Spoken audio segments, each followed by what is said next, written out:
Nagpatuloy ang takbo ng bawat oras at dahil sa tawag ng bagong trabaho, maaga naming nilisan ang aming barracks. Dahil sa mga kulang namin na requirement, kaya 4 lamang kami ngayon na pumasok. Si Jisung Campuzano nga pala ang nagpaiwan para siya na lang ang magkuha ng aming mga kulang na mga papeles. At sa araw din na iyon ay makukuha rin ng aking mga kasamang Muslim ang kanilang mga natitirang mga sahod. Kaya buong sikap kaming nagtrabaho sa araw na ito. Ngunit biglang nagbago ang pinagkakatiwalaan naming tao.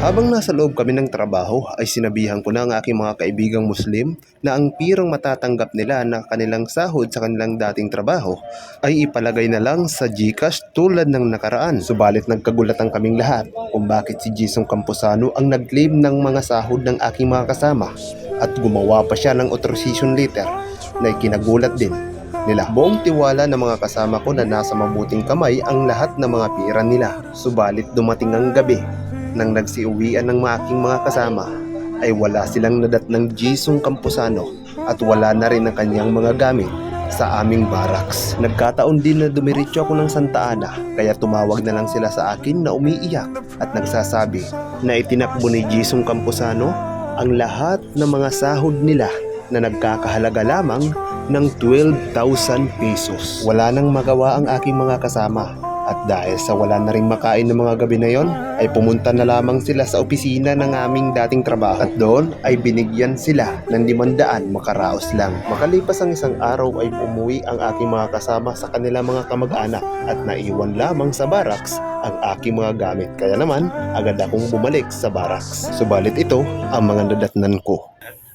Galing nga pala ako magkuha ng mga gamit at mga papilis doon sa Santa Ana.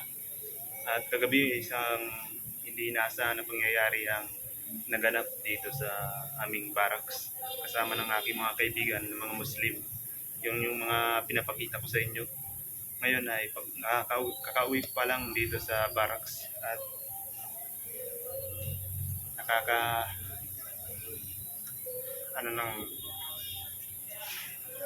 nakakagalit ba?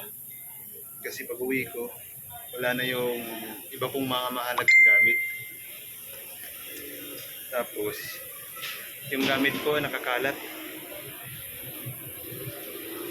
Wala na rin yung bag ko dito. Tapos, yan. Wala na yung electric fan. Tapos, nakakalat lahat. Wala na. Mabuti na lang dala ko yung mga mahalagang papel na para sa pag-apply ng trabaho. Yung problema, pati sahod ng mga kaibigan ko dala na. Mahigit 2,000. 12,000 ba? Ngayon ay ako na lang dito mag-isa. Bukas siguro aalis na rin ako dito para maghanap ng malilipatan pansamantala dahil wala na talaga dito, no choice talaga ako dito. Kaya yan, grabe, di inaasahan to, di inaasahan na mangyari yung pinagkakatiwalaan tao, siya pa yung gagawa, magsisimula ng gulo para sa amin. Nakakagalit pero pag inuna yung galit talaga, hihirap at hihirap tayo. Nahihirapan tayo. Ngayon, dito ako muna magpapalipas ng gabi dahil bukas ay lalarga na ako. Rock of ages cloud from me. Let me hide myself in thee. Let the water and the blood from the riverside which flowed be of sin.